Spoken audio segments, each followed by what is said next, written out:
नमस्कार, जेके प्राइम में आपका स्वागत है। मैं हूं विनोद कुमार। दर्शकों, जैसे परिसीमन आयोग को लेकर के चर्चाएं होती हैं, 370 35 को लेकर के चर्चाएं होती हैं, विपक्ष को JKSSB भी एक मुद्दा मिल गया है। उसकी वजह यह है कि जब 5 अगस्त 2019 को राज्यसभा में ये कहा गया था, अमित शाह गृह मंत्री हैं तो देश के, उन्होंने कहा था कि 370 की वजह से बेरोजगारी लगातार बढ़ती जा रही है, 35 की वजह से बेरोजगारी बढ़ती जा रही है, तो कहीं ना कहीं JKSSB भी चर्चा का विषय बने हुए हैं। और दिलचस्प बात है, खालिद जहांगीर JKSSB के चेयरमैन आज हमारे खास मेहमान हैं।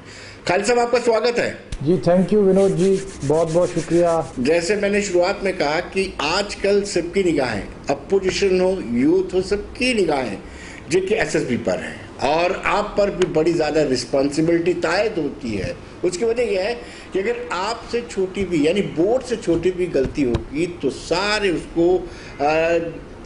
पर निगाह रखे हुए हैं। तो किस तरीके से आप इस रिस्पॉन्सिबिलिटी को निभा रहे हैं और कोई ऐसी गलती ना हो, इसको कैसे सुनिश्चित कर रहे हैं?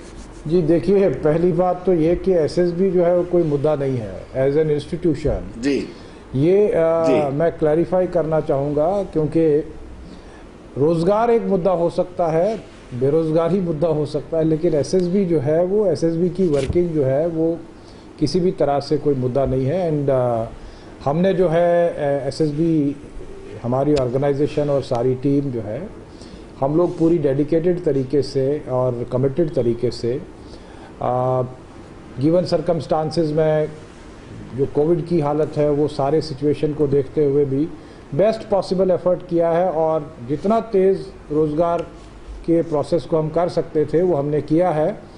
और इसके अलावा कि जो लीगल चेंजेस पूरे 5 अगस्त 2019 के बाद आई, कॉन्स्टिट्यूशनल चेंज के बाद बहुत ज़्यादा चेंजेस और भी रूल्स रेगुलेशंस में आई है, जो कि आम आदमी जो है वो उन चेंजेस को ज़्यादा ना तो ध्यान देता है ना वो समझ भी पाता है। तो ये एक बहुत ही कॉम्प्लेक्स और बड़ा ही एक इंट्रिकेट प्रोसेस होता है, लेकिन वो सारी चीज़ों के बावजूद भी, कोविड की समस्या के बावजूद भी, पिछले 1.5-2 साल में आपने देखा होगा कि हमने बहुत तेज़ी से जो है रिक्रूटमेंट्स की हैं और बहुत ही, उससे भी बढ़कर इम्पॉर्टेंट ये कि बहुत ही ट्रांसपेरेंट रिक्रूटमेंट्स की हैं, जिसको कि हर तरफ जो है वो अप्रिशिएट किया गया है। ये मैं समझता हूँ कि ये एक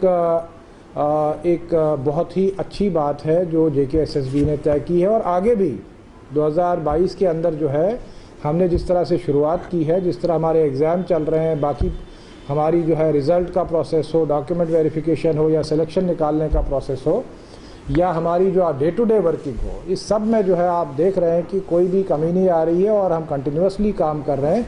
और 2022 में भी जो है सर्विसेज सिलेक्शन बोर्ड जो है वो जम्मू कश्मीर के लोगों की और यहाँ के यूथ की एक्सपेक्टेशंस पे, हमारे एस्पायरेंट्स की एक्सपेक्टेशंस पे पूरा उतरेगा। खालिद साहब, आपने बड़ा अच्छा किया कि ये क्लैरिफाई कर दिया कि ये SSR पे कोई मुद्दा नहीं है, रोजगार, बेरोजगारी ये मुद्दा है और इस पर अक्सर बातें होती रहती हैं। लेकिन कहीं ना कहीं सवाल ये ज़रूर करते हैं लोग कि आपने कितनी नौकरियां दी। खैर, आपने पूरा रेक्टिफाई कर दिया, क्लियर कर दिया कि ये कोई मुद्दा नहीं है, लेकिन पब्लिक ये जानना चाहती है कि अभी तक JKSSB ने कितनी पोस्ट एडवर्टीज़ की हैं, एग्ज़ाम कितने कंडक्ट किए हैं, रिजल्ट कितने का आ गया है। शायद आपके पास एग्जैक्ट फिगर नहीं होगी, जितने टेंटेटिव फिगर होगी, और कितने लोगों ने ज्वाइनिंग किया है गवर्नमेंट एम्प्लॉय। बड़ा अच्छा सवाल किया आपने, ये तो मैं आपको बधाई दूंगा, अच्छा सवाल किया है, क्योंकि ये तो मुझे भी मौका लगेगा कि मैं आपके व्यूअर्स, दर्शकों तक ये बात पहुंचा दूं कि हमने पिछले 1-1.25 साल में कितना काम किया है। देखिए, एक तो जहां तक एडवर्टीजमेंट्स की बात है तो 20,000 से ज़्यादा वैकेंसीज एडवर्टाइज हम कर चुके हैं और 15,000 से ज़्यादा पोस्टों का एग्ज़ाम ऑलरेडी हो चुका है। 11,000 सिलेक्शन जो है वो गवर्नमेंट को चली गई है और उनकी रिकमेंडेशन अपॉइंटमेंट जो है वो गवर्नमेंट को करनी है। इसके अलावा हमने हेल्थ डिपार्टमेंट की 1200 पोस्टों का एग्ज़ाम किया था, उनका रिज़ल्ट भी डिक्लेयर्ड है, सिलेक्शन अंडर प्रोसेस है, उसमें कोर्ट का स्टे है, तो जिसकी वजह से हम सिलेक्शन को जो है वो नोटिफाई पब्लिश नहीं कर पा रहे हैं। इसी तरह से JEE की पोस्टों का हमने किया है और फिर कुछ लाइब्रेरी डिपार्टमेंट है या कुछ कोऑपरेटिव डिपार्टमेंट की 850 पोस्टें हैं, जिसमें एक्सेप्ट JEE सबका रिज़ल्ट जो है फाइनल हो चुका है। JEE का रिज़ल्ट भी जो है वो अगले एक आध हफ्ते में बाहर आ जाएगा। तो उसके बाद डॉक्यूमेंट वेरिफिकेशन जो बाकी पोस्टों का है वो भी शुरू हो रहा है। तो कुल मिला के मैं आपको बताऊं कि 2000 पोस्टों का जो है वो रिज़ल्ट हमने निकाल दिया है लगभग, और सिलेक्शन डिफरेंट स्टेज पे है। तो इस तरह से आप देखिए कि 14,500-15,000 पोस्टों का 15,000 से ज़्यादा पोस्टों का एग्ज़ाम हो चुका है और 11,000 सिलेक्शन हो चुकी है। 3,000 जो है क्लास 4 की जो है अभी पेंडिंग है हमारे पास, वो 8,500 में लगभग 5,500 मुकम्मल हो रही है। तो इस तरह से अगर आप देखें तो हमारा प्रोसेस जो है बहुत तेज़ी से आगे बढ़ रहा है। इसके अलावा देखिए जूनियर असिस्टेंट जो है हमारा एक बड़ा चंक है हमारे पास 1600 पोस्टों का। तो वो एक 2-3 स्टेज का प्रोसेस है। स्टेनोग्राफर का, ड्राइवर का, ये 2 स्टेज का प्रोसेस होता है। इसमें पहले स्किल टेस्ट किया जाता है। तो स्किल टेस्ट में हमें जो है वो 2-2.5 महीने लगे जूनियर असिस्टेंट में। इतने बच्चे थे, चूँकि J&K में जो है वो नाइलेट से हम करवाते हैं। नाइलेट एक गवर्नमेंट ऑफ इंडिया की ऑर्गेनाइजेशन है जो यूनिवर्सिटी में है, यहाँ पे जिनका हेड ऑफिस है। तो उनके पास लिमिटेड इंफ्रास्ट्रक्चर है। वो दिन में 100-125 बच्चे जो है वो मतलब एक बैच में, तो 4-5 बैचेस रख लीजिए, तो इस तरह से 500-600 बच्चे यहाँ पे, 500-600 बच्चे श्रीनगर में, तो दिन में 1,000-1,500 बच्चा टाइप टेस्ट देता है। वो हमने इसलिए किया क्योंकि उनका जो प्रोसीजर है वो बहुत ही ट्रांसपेरेंट है। वहीं पे बच्चे को स्क्रीन पे रिजल्ट आ जाता है कि आपकी स्पीड क्या है, आपकी एक्यूरेसी क्या है, उसी वक्त रिजल्ट उसको दिया जाता है। तो वो हमने ख़त्म किया है 1,550 पोस्टों का। इसके अलावा अब हमने उसका जो है वो एग्ज़ाम शेड्यूल किया है। देखिए, एक तरफ 31 दिसंबर को रिज़ल्ट ये टाइप टेस्ट ख़त्म हुआ, तो 20 और 21 जनवरी को हमने जो है वो उसका जो है वो रिटन एग्ज़ाम रख दिया है। तो आप अंदाज़ा लगाइए इसी से कि कितनी तेज़ी से हम कोशिश कर रहे हैं कि हर स्टेज का एग्ज़ाम हो जाए। स्टेनोग्राफर्स का जो है वो कश्मीर वैली में कल हमने जो है वो 250 पोस्ट है उनका, कश्मीर वैली में जो कैंडिडेट्स थे उनका डिक्टेशन का, शॉर्ट हैंड का जो है कर लिया है। जम्मू में अब अगले एक आध दिन में होने जा रहा है। उसके बाद उनका भी रिटर्न करना है। फिर ड्राइवर्स जो है 300 पोस्ट हैं, उनका इस वक्त ट्रायल चल रहा है, जम्मू में भी, श्रीनगर में भी, ट्रांसपोर्ट डिपार्टमेंट की जो है वो सहायता से, उनकी कोऑपरेशन से। इसी तरह से जो है वो इनका फिर हम करेंगे बाद में रिटर्न एग्जामिनेशन। तो इसके अलावा देखिए अकाउंट्स असिस्टेंट फाइनेंस का हमने फर्स्ट वीक ऑफ फरवरी में रखा है रिटर्न एग्जामिनेशन। वो भी 1000 के करीब पोस्ट है। वो 1000 पोस्ट है जिसका रिटर्न एग्जामिनेशन हमने शेड्यूल किया है फरवरी के पहले हफ्ते में। फिर हमने उसके बाद जो है वो और भी एग्ज़ाम शेड्यूल किए हैं फरवरी के महीने में। सब इंस्पेक्टर का भी 1200 पोस्ट हैं, वो भी हम कोशिश कर रहे हैं कि जल्दी से जल्दी फेब में ही हम उसका एग्ज़ाम भी कर लें। तो इस तरह से आप देख लीजिए कि चाहे एग्ज़ाम कराना हो या रिज़ल्ट डिक्लेयर करना हो या कि सिलेक्शन बनाना हो, कंटिन्यूअसली और पैरेलली हम ये काम चला रहे हैं। दो सवाल मैं आपसे पूछूंगा। एक तो ये कि क्या जी बिल्कुल पूछिए, मैं सवालों के जवाब देने के लिए। एसएसबी के पास मैन पावर पर्याप्त है और लिटिगेशन कितना हर्डल क्रिएट करती है आपके कामकाज में? देखिए, एक तो मैं पहले लिटिगेशन पे, लिटिगेशन तो एक पार्ट एंड पार्सल है किसी भी रिक्रूटमेंट प्रोसेस का। वो हमारे लिए आई डोंट थिंक कि वो कोई हर्डल क्रिएट करती है। हर एक जो व्यक्ति है उसको ये संवैधानिक राइट है कि वो कोर्ट में जाके चैलेंज करे, उसको जो ठीक लगता है। पर हमारा काम ये है कि हम कानून के मुताबिक उसको डिफेंड करें। आपने देखा अकाउंट्स असिस्टेंट पंचायत हुआ, 9-10 महीने में सिलेक्शन कंप्लीट हुई, उसमें भी कोर्ट केस हुआ था। लेकिन कोर्ट केस के बावजूद भी और नए रूल्स भी अभी पूरी तरह से नहीं बने हैं उस समय, तो तब भी हमने उस सिलेक्शन को कंप्लीट किया 9-10 महीने में। इसी तरह क्लास 4 भी लिटिगेशन का जो है वो उस पर भी चली, लेकिन वो डिवीज़न बेंच तक गया हाई कोर्ट के। तो ऑनरेबल डिवीज़न बेंच ने जो है वो सरकार और हमारे जो स्टैंड को जो है वो अपहोल्ड किया और सिलेक्शन भी कंप्लीट हो गई। अब वो कुछ पेंडिंग वैकेंसीज़ हैं, वो भी चल रहा है। लेकिन मैं ये कह रहा हूँ कि लिटिगेशन कोई हर्डल नहीं बनती है, बल्कि वो एक राइट है लोगों का। एंड अगर उनको लगता है कि कोर्ट में अप्रोच करना चाहिए, उनको पूरा हक है उस चीज़ का। जब से मैं आया हूँ तो मैंने गवर्नमेंट को अप्रोच किया है। आई एम थैंकफुल कि मैन पावर हो या इंफ्रास्ट्रक्चर का मसला हो। जैसे हमारा ऑफिस पहले बहु प्लाजा में होता था, तो आज हमने जो है वो कश्मीर यहाँ जम्मू में छन्नी में शिफ्ट किया है। एक अच्छी बिल्डिंग है जहाँ हमारे सारे ऑफिसर कंफर्टेबल हैं, हमारे सारे स्टाफ के लोग कंफर्टेबल हैं, काम कर पा रहे हैं। इसी तरह से यहाँ जम्मू की बिल्डिंग हमारी अप्रूव्ड है, तो अब उसका टेंडर जो है इस वक्त चल रहा है। Very soon we are hopeful कि उसका टेंडरिंग प्रोसेस कंप्लीट होगा तो फिर उसकी फाउंडेशन स्टोन रखी जाएगी और वो बिल्डिंग कंप्लीट होके एक अपना प्रेमाइसिस, अपना इंफ्रास्ट्रक्चर होता है, उसके अंदर आपके स्टाफ को भी जो है वो काम करने में मज़ा आता है। तो ये मैं बता रहा था इसलिए क्योंकि एफिशिएंसी के साथ साथ जो है ना हमको अपने स्टाफ को जो है वो कंफर्टेबल करना बहुत ज़रूरी है, तभी जाके एफिशिएंसी बढ़ती है। तो मैन पावर हमारे पास पहले तो कमी रही है, लेकिन ये कमी कहीं एक साल में या एक महीने में तो पूरी नहीं हो रही है। बट मेरा ये बेसिक पॉइंट है दैट इस इंस्टीट्यूशन को ज़्यादा स्ट्रेंथन करने की ज़रूरत है और गवर्नमेंट भी जो है वो हमारे प्रॉब्लम्स को समझते हुए हमारी सपोर्ट कर रही है, चाहे वो पोस्ट की क्रिएशन हो या इंफ्रास्ट्रक्चर की जो है वो। खालिद जी, सब इंस्पेक्टर के एस्पिरेंट्स जो है वो चाहते हैं कि थोड़ा मौका और मिले। उनका ये तर्क है, आर्गुमेंट है उनका कि बोर्ड जैन और फेब में जो पिछले जो जितनी भी पोस्ट है उनके टेस्ट भी कंडक्ट करवा रही है। सारा बर्डन जिन लोगों ने 4-4 जगह टेस्ट देने हैं, देखो 2-3 मैं समझ गया आपके सवाल को, 2-3 चीज़ें बताऊंगा। एक तो देखिए जैसे सबसे पहली बात तो मैं कहूँगा जनरली जो है एस्पायरेंट्स को खुश होना चाहिए कि हमने डेट्स निकाल दी है, हम कोशिश कर रहे हैं उनको बताने की पहले से, ताकि वो तैयारी करें, फोकस्ड रहें अपनी स्टडी पे।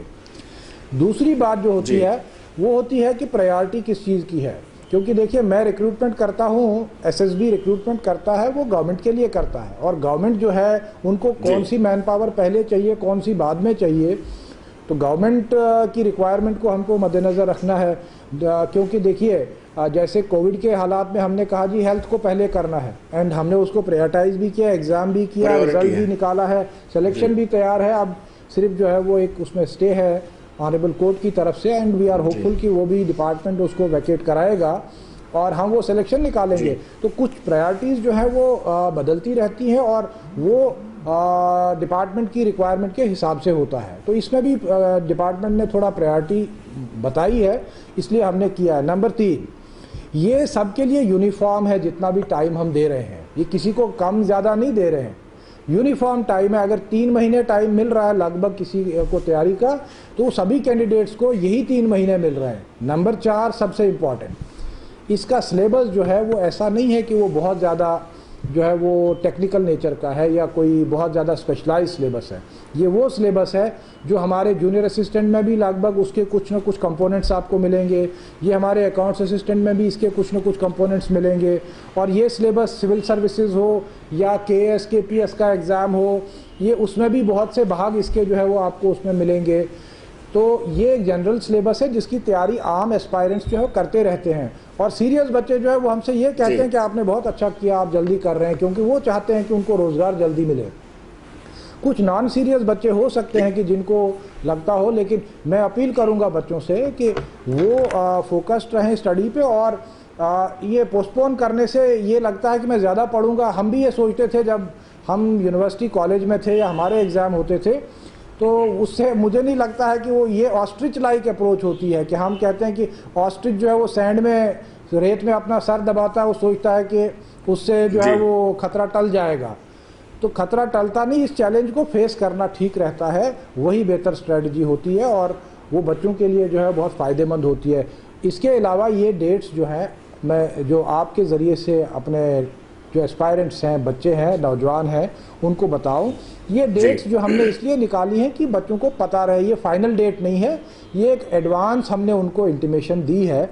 इसमें 10 दिन ऊपर 10 दिन नीचे हो सकता है, तो वो तैयारी करें, फोकस्ड रहें। उनको एसएसबी का शुक्रिया करना चाहिए कि उन्होंने उनको एडवांस में बता दिया है कि हम एग्ज़ाम करने जा रहे हैं, ताकि वो पूरी तरह से तैयारी में लगे रहें, डटे रहें, और हमारी जो गुड विशेस हैं उनके साथ हैं। इसके अलावा मैं एस्पायरेंट्स को आपके ज़रिए से एक बात बता दूं कि ये टाउट्स वाउट्स के चक्कर में ना आए। इतनी हमने रिक्रूटमेंट की है और जिसको कि सराहा गया हर तरफ से, सब ने कहा कि ट्रांसपेरेंट है, फिर भी जो है वो बदकिस्मती की बात है कि कुछ बच्चे जो है आज भी टाउट्स के पीछे चलते हैं।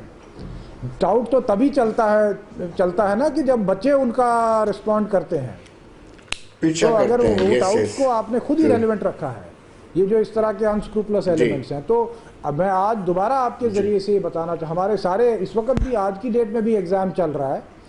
बच्चों को मेहनत करनी चाहिए, जो मेहनत करेगा कामयाबी उसके कदम चूमेगी। खालिद जी, हम आपसे ये जानना चाहेंगे बोर्ड के लिए कौन सा सहूलियत वाला रहता है, ऑनलाइन एग्जाम या OMR, कौन इजी रहता है? देखिए, बहुत अच्छा सवाल। बोर्ड के लिए मेरे लिए तो देखिए, मेरा काम है एग्ज़ाम कराना। हमारे लिए हम ये नहीं सोचते हैं कि आसान कौन सा है, चाहे कितना भी मुश्किल काम हो हमको करना है। OMR एग्ज़ाम जो है उसमें हमें ज़्यादा जो है मेहनत लगती है, डिप्लॉयमेंट बहुत लेवल पे करनी पड़ती है, क्योंकि उसमें transportation of sensitive material, examination material जो है वो फिजिकली होता है जी। लेकिन वो एक दिन का होता है, और लेकिन उसमें एक ही शिफ्ट में सारा एग्ज़ाम होता है। मेरा टाइम भी बहुत बचता है उसमें, तो उससे मैं जो है वो बच्चों को जल्दी रिज़ल्ट भी दे पाता हूँ, जल्दी सिलेक्शन भी दे पाता हूँ। ऑनलाइन एग्ज़ाम जो जिसको CBT हम कहते हैं, वो थोड़ा सा शिफ्ट्स में होता है, बहुत दिन चलता है, लेकिन उसका ये फ़ायदा है कि उसमें सेंसिटिव मटेरियल जो है वो ट्रांसपोर्ट नहीं होता है, वो बिटवीन सिस्टम एंड सर्वर होता है जी। तो बच्चा जो है वो निश्चिंत रहता है। मतलब बच्चा, हम तो निश्चिंत हैं ही हैं, हमें पता है चाहे हम CBT कराएं या OMR कराएं, हमको ट्रांसपेरेंट कराना है। We are not having any hesitation और इनहिबिशन। लेकिन बच्चों को वहम रहता है, या फिर आम जनता जो है सोचती है पता नहीं ये पेपर यहाँ से वहाँ गया। हमारी SOP तो बहुत ही जो है वो जिसको हम कहें फुल प्रूफ, मैं ये बहुत कॉन्फिडेंस से कह रहा हूँ, हमारी SOP OMR एग्ज़ाम की हो या ऑनलाइन एग्ज़ाम की हो वो फुल प्रूफ है।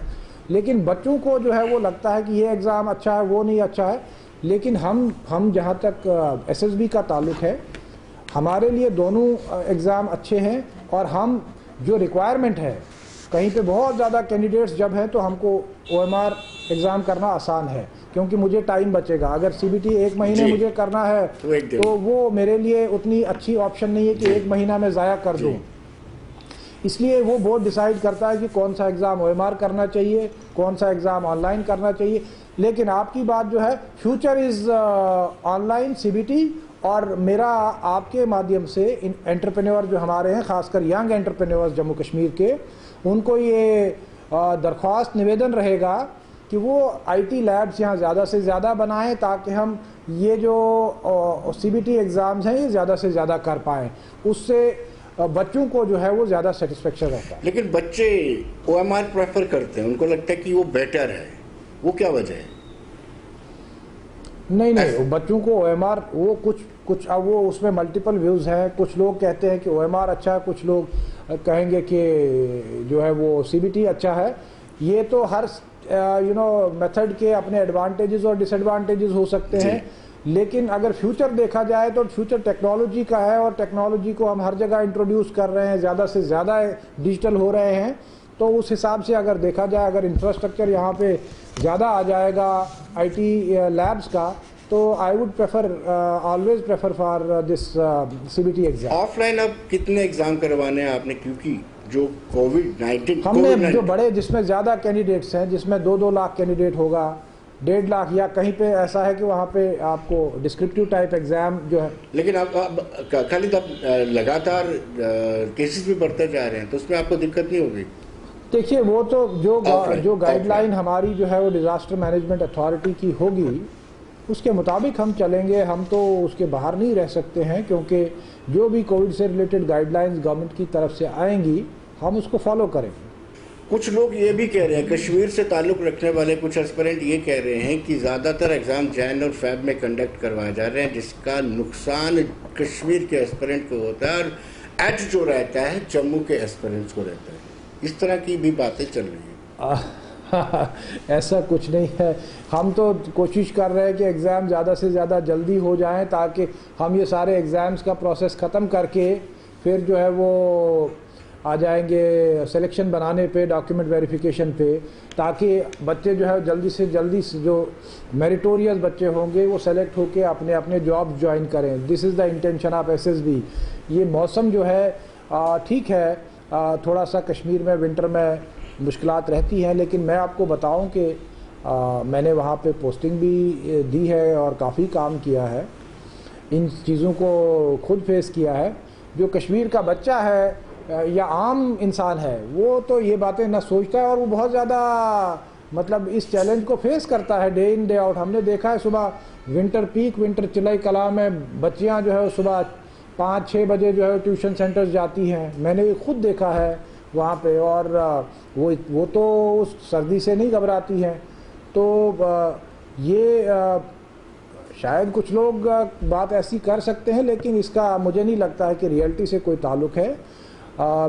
हमारे लिए एक ही प्रायोरिटी है कि हम एग्ज़ाम्स करें, और फिर रिज़ल्ट के बाद तो सब सामने आ जाता है कि किसने, हालांकि देखिए ना, इसमें प्रॉब्लम क्या है, विंटर में आपने ऑनलाइन एग्ज़ाम इस वक्त दे रहे हैं हम उस पर कंप्यूटर पे, तो उसका विंटर के साथ अंदर तो हीटिंग अरेंजमेंट भी है, बैठे हैं आप, वैसे नॉर्मल लाइफ तो बंद नहीं होती है कहीं कश्मीर में विंटर में, जो एक्टिविटीज़ हैं वो तो चलती रहती हैं। So this is also one of the normal activities exam देना। जी खालिद जी, जो लोग मुझे फ़ोन कॉल आ रहे थे कुछ, वो कह रहे थे कि एग्ज़ाम्स जो है रीशेड्यूल होना चाहिए, वो कितनी सच्चाई है उसमें? कौन सा एग्ज़ाम? ये जो स्टेनोग्राफर्स के एग्ज़ाम हुए हैं कल या परसों, किस कारण? कह रहे थे स्नोफॉल की वजह से हम पहुँच नहीं पाए, हालांकि डिस्टेंस इतना ज़्यादा नहीं था जो हमें बता रहे थे। वो कब की बात आप कर रहे हैं? कल मुझे फ़ोन कॉल्स आए थे कुछ। नहीं देखिए, एक तो देखना ये होता है कि क्या वेदर इतना ख़राब हो गया कि जिससे ट्रैफिक डिसरप्ट हो गया है। हमने तो कश्मीर वैली में जितने भी वहाँ पे डिस्ट्रिक्ट्स हैं, डिप्टी कमिश्नर्स हैं और उनकी टीम्स हैं, बातचीत हमारे सारे ऑफिसर्स करते हैं, हम भी कांटेक्ट में हैं कंटिन्यूसली। हमें कहीं से ट्रैफिक डिसरप्शन की कोई रिपोर्ट नहीं मिली है कि ट्रैफिक जो है डिसरप्ट हुआ है, क्योंकि देखिए इतनी स्नोफॉल तो हुई नहीं कि जो जिससे कि हम कहें कि 1 घंटा 2 घंटे 4 घंटे रोड कहीं बंद रहा। अलबत्ता आज जो है, चूँकि कल से बारिश हो रही है कंटिन्यूसली, तो आज जो है थोड़ा ज़्यादा वेदर ख़राब था। और हमने ये नोट किया है, मैं आपके माध्यम से बताना चाहता हूँ कि हमने ये नोट किया है कि आज थोड़ी सी अटेंडेंस जो है वो कंपैरेटिवली पिछले दिनों में इससे कम थी। अलबत्ता पीछे जितने भी दिन थे, चाहे कल का दिन कहो, उससे पिछले वाला दिन कहो, हमारा स्टेनोग्राफर का एग्ज़ाम एक तरफ चल रहा था और दूसरी तरफ हमारा जो है वो CBT एग्ज़ाम भी चल रहा है, तो दोनों में हमारी अटेंडेंस में कोई कमी नहीं आई है। वो उतनी ही थी जितनी कि नॉर्मल डेज़ में, मतलब जिनको हम कहें कि जिस दिन वेदर ठीक था, वो भी उतनी ही अटेंडेंस रही है। तो हमें तो कोई ऐसी रिपोर्ट कहीं से नहीं आई, ना तो किसी DC साहब ने हमारा बोर्ड को जो है अप्रोच किया है कि कहीं से कैंडिडेट जो है वो नहीं पहुंच पाए हैं। अदरवाइज डिप्टी कमिश्नर्स तो बहुत ज़्यादा प्रॉम्प्टली ऐसी सिचुएशंस में जो है वो एक्ट करते हैं, और वो हमको भी हमारी नोटिस में ये बातें लाते हैं whenever there is any such incident are happening. तो मुझे नहीं लगता है कि कहीं से इस तरह की बात हुई, लेकिन आज का हम देख रहे हैं, आज वाले दिन का, कि आज की अटेंडेंस जो है थोड़ी कम रही है। तो इसके क्या कारण रहे हैं, और अगर आज जो बच्चे नहीं आ पाए होंगे, अगर उसमें वेदर का कोई कारण होगा, वेदर का, अदरवाइज तो देखिए बच्चे को तो पहुंचना है सेंटर पे। ये तो नहीं ना है कि हम फिर हर एक बच्चे की कन्वीनियंस के हिसाब से देखेंगे, फिर तो कभी एग्जाम ही खत्म नहीं होगा। It will become a mess.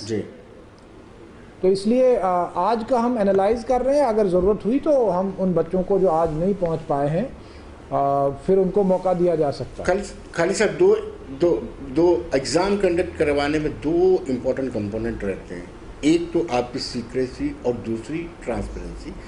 किसी को ऐसा ना लगे कि मेरे साथ धोखा हुआ, इसको लेकर के बोर्ड कैसे सुनिश्चित कर रहे हैं सीक्रेसी भी बरकरार रहे और स्टूडेंट्स को ये भी ना लगे कि कहीं ट्रांसपेरेंसी नहीं। वो तो देखिए ना, अब हम क्या प्रोसीजर अडॉप्ट करते हैं वो तो मैं नहीं बताऊंगा, लेकिन अभी तक लेकिन इतना तो इंश्योर करना पड़ेगा कि जो एस्पिरेंट। मैं आपकी बात का ही जवाब दे रहा हूँ, लेकिन ये तो मुझे लगता है कि आप अच्छी तरह अब तक समझ गए होंगे पिछले 1-1.25 साल में कि बोर्ड ने इंश्योर किया है कि ट्रांसपेरेंसी भी मेंटेन हो और सीक्रेसी भी रहे। ये दोनों काउंट्स पे बोर्ड को जो है लोगों की तरफ से फुल मार्क्स हैं, और हम आगे भी जो है वो ये सुनिश्चित करेंगे। और ये तो हमारी जिम्मेदारी है। ये हालांकि बड़ा सेंसिटिव काम होता है, टफ काम होता है, but we are ready to take this challenge. हमने इस चैलेंज को लिया है, और आगे भी जब तक हमारे सारे साथी लोग और मैं जब तक बोर्ड में हैं तब तक इस चैलेंज को फेस करते रहेंगे, और जो बेस्ट पॉसिबल सर्विस है बच्चों को, एस्पायरेंट्स को, अपने यहाँ के यूथ को, वो देने की कोशिश करें। खालिद जी, आप प्राइवेट एजेंसीज को भी हायर करते होंगे एग्ज़ाम कंडक्ट करवाने में, क्या उसमें कहीं रिस्क रहता है? देखिए विनोद जी, रिस्क की बात आप कह रहे हैं तो मैं तो देखिए, मैं अपना तजर्बा बताऊंगा, रिस्क तो हर काम में होता है फिर, but it is our duty and our job to get it done in the best possible manner, और हम अभी तक जो है वो उसमें कामयाब है, आगे भी उसमें कामयाब रहें। खाली जी कुछ पोस्ट को लेकर के सर्विस रूल नहीं बने रहते, उनकी प्रमोशन और सर्विस रूल वो मेरा डोमेन नहीं है, वो जुरिस्डिक्शन है गवर्नमेंट का, इसलिए उस पर मेरा कोई कमेंट नहीं होगा जी। लेकिन कहीं ना कहीं आपको लगता है कि अब आपका क्या लक्ष्य रहेगा, कितनी देर में आपने कितनी रिक्रूटमेंट करनी है और जल्दी से जल्दी? एक तो मैंने बताया कि हमने 20,000 पोस्ट एडवर्टाइज की है, जी लगभग 11,000 सिलेक्शन जा चुकी है, 3,000 क्लास 4 का रुका हुआ है, और उसके बाद लगभग 2,000 और हमारे पास तैयार है, तो ये लगभग 15-16 हज़ार बन रहा है। इसके अलावा 4-5 हज़ार पोस्ट और हमारे पास आया हुआ है, उनके एग्ज़ाम्स तो हमने पहले ही कुछ शेड्यूल कर लिए जिनकी हम बात अभी कर रहे थे, और कुछ बची हुई पोस्टें हैं तो उनका भी हम जो है मार्च में एग्ज़ाम रख रहे हैं, तो हमारे सारे 20,000 के एग्ज़ाम ख़त्म हो जाएंगे मार्च तक, अप्रैल तक हमारी ये कोशिश है, और उसके बाद जो है सिलेक्शन बना के जून जुलाई तक ख़त्म करेंगे ये 20,000 पोस्टों का। इन द मीनवाइल हमें ये सरकार की तरफ से इंडिकेट किया गया है कि और पोस्टें जनवरी के महीने में आने वाली हैं, तो उनको भी हम एडवर्टाइज़ करेंगे, और शायद 5-7 हज़ार 10,000 पोस्ट आने वाली है, उनको भी हम एडवर्टाइज साथ साथ करते जाएंगे, और नेक्स्ट राउंड में जो है उनके एग्ज़ाम्स भी जब उनके एडवर्टीजमेंट्स फॉर्म वगैरह आएंगे तो उसके बाद शेड्यूल करेंगे। सो हम तो बोर्ड तो पूरी तरह से लगातार 24/7 जो है वो अपने काम में जुटा है। We don't waste even a single day, और मेरे सारे साथी, मेरी सारी टीम जो है यहाँ ऑफिसर्स हैं, उसमें मेंबर्स हैं, बाकी ऑफिसर्स हैं, या हमारे बाकी कलीग्स जो हैं जो हमारे लोअर लेवल के साथी हैं, ये सारे लोग जो है वो ओवर टाइम काम करते हैं और लगातार काम करते हैं, इवन छुट्टी के दिन भी काम करते हैं। मैं ये कहूँगा कि हमारी सारी टीम जो है वो पूरी तरह से डेडिकेटेड है रिक्रूटमेंट प्रोसेस को तेज़ी से आगे बढ़ाने के। काल साहब, आप हमारे कार्यक्रम में आपका बहुत बहुत शुक्रिया, और उम्मीद करते हैं कि आप अपने लक्ष्य की पूर्ति करेंगे 2022 में। धन्यवाद जी, थैंक यू, और आपको और आपके सारे व्यूवर्स को, दर्शकों को नए साल की बहुत बहुत बधाई। तो दर्शकों, आप बने रहिए देश दुनिया की खबरों के लिए, और मुझे दीजिए इजाज़त। नमस्कार।